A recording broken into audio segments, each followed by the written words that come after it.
जय जगन्नाथ। चलता आज गोटे बढ़िया टॉपिक उपर डिस्कसन करवा।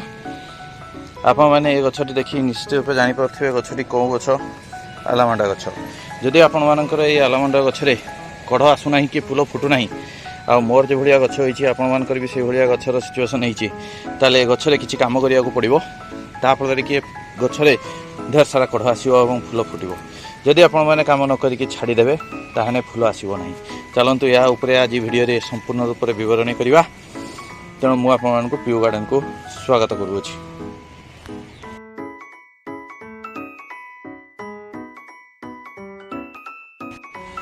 तो प्रथमतः चलतु देखा आलामांडा गछरे कहीं कढ़ आसुना। ए गछटी पुराना हो गलानी या रिपोर्टिंग आवश्यकता पड़लानी। यार जदि रिपोर्टिंग करवा एवं तार रूट बाउंड होता नुआ फूल आसवा बहुत असंभव हो पड़े। तेणु या रिपोर्टिंग करवा ता सांग या कटिंग और प्रूनिंग करवा। कहीं कटिंग प्रूनिंग करवा निहाती दरकार। आपण मैंने जो भाव में देखिपे नुआ नुआ सूट्स तलू कि भाया उठी आई नुआ नुआ सूट्स रे ही आपण मानकर कढ़ हम एवं फूल फुटब। किंतु जो गुड़ाक पुराना सूट्स रही एगुड़ाक देखु यार कढ़ आसब ना कि फूल फुटब ना। तेणु या रिपोर्टिंग कले एवं समर सीजन रे ये नुआ नुआ सूट्स बाहर कर बहुत सारा फूल दब। चलतु प्रथमे ए गछ को प्रूनिंग करवा कटिंग करवा कि भाव करवा वीडियो देखा। आपण मैंने ये बड़ बड़ स्टेम को रखिए एवं छोट छोट पेंसिल आकार जो स्टेम अच्छी से स्टेम गुड़ सब कटिंग करके बाहर करदे।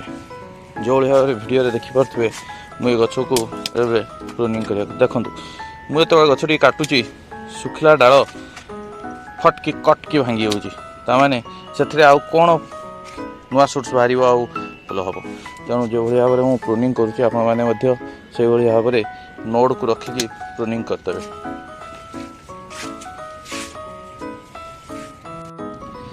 एबे आपण माने वीडियो रे देखि पारथुवे आलामांडा गछ को भल भाव में प्रूनिंग कर दिया है।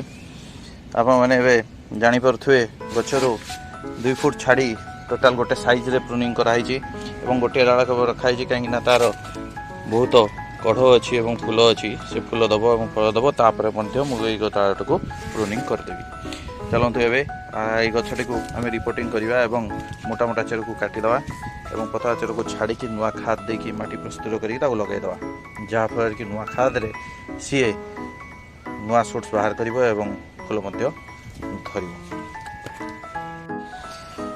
जो भाव में आप वीडियो देखिपे ए गछटी को पुणी थे काढ़ी रिपोर्टिंग करदेकी माटी को बहुत नरम अच्छी आप से पुणी जेहेतु नुआ रिपोर्टिंग कराई तो पानी भरपूर रूप से देवे जेपरी भाव में पानी पूरा तल पर्यंत जीव और टोटाल माटी को सी उदा कर रखियो। आज जो पर्यटन नुआ सूट्स न बाहरी आपण मैंने ये भाव में माटी को सब उदा रखिए सुखिया को देवे ना। चलतु आप गोटे भल ट्रिक्स बताऊँगी।